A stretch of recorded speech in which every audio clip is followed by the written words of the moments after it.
Are you sitting comfortably? Then I'll begin. Once upon a time, there were power stations, coking plants to fuel them, and local electricity boards. The smell was awful, but the prices reasonable. They might not have been very efficient commercially, but they weren't profit-fueled. They were a sort of public service. Then, in 1979, along came Margaret Thatcher and privatisation. The list that she targeted was staggering. There were great industries and utilities, many in public ownership since the days of Clement Attlee's post-war government. They were all flogged off like the family silver, as even Tory patrician Harold Macmillan observed. Steel, railways, airlines, airports and aerospace all went to the highest bidder.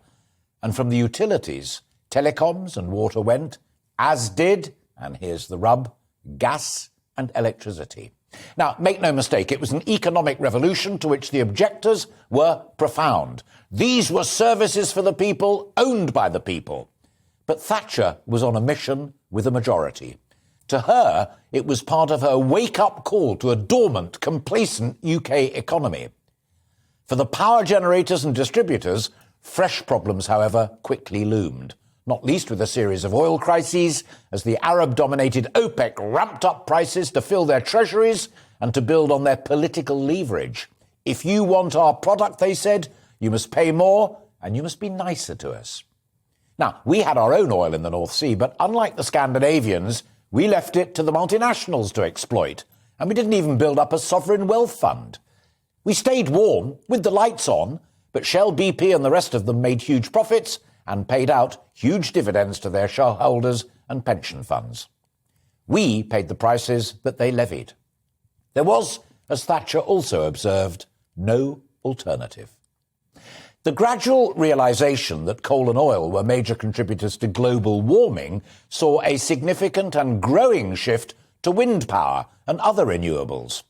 But the distribution is still in private hands, as is the pricing of electricity, however it is produced.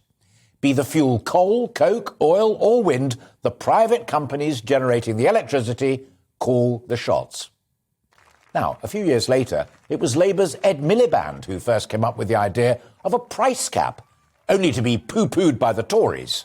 But, sensing the pinch that consumers were feeling from those endlessly rising prices, the Tories finally embraced the cap, and it was introduced in 2019 to be run by the regulator, Ofgem. Twice a year it rose a little or fell a little.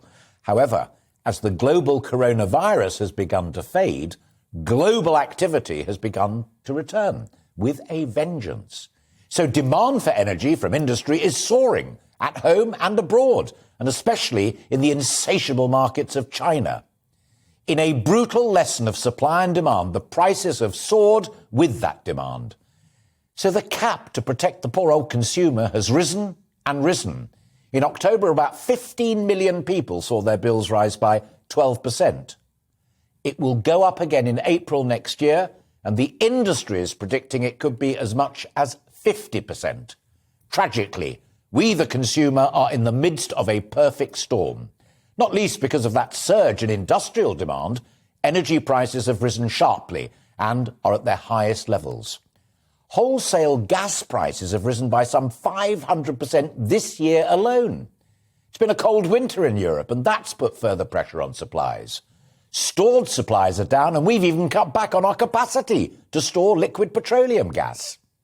Ironically, a calm and balmy summer meant less wind, and so less renewable cheap energy too.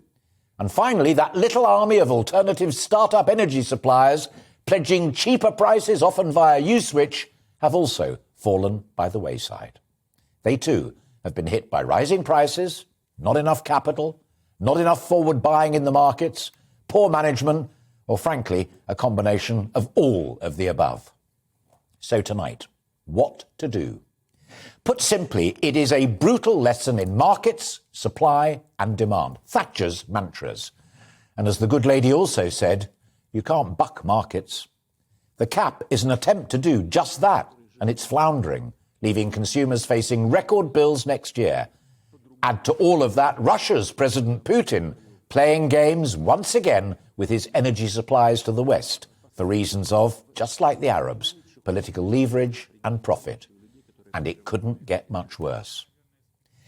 Except it could. People could go cold and lose their lighting if they fail to pay. Many will say the state has to intervene, and that takes us back to square one. The power companies say green levies and VAT account for a huge amount of the price.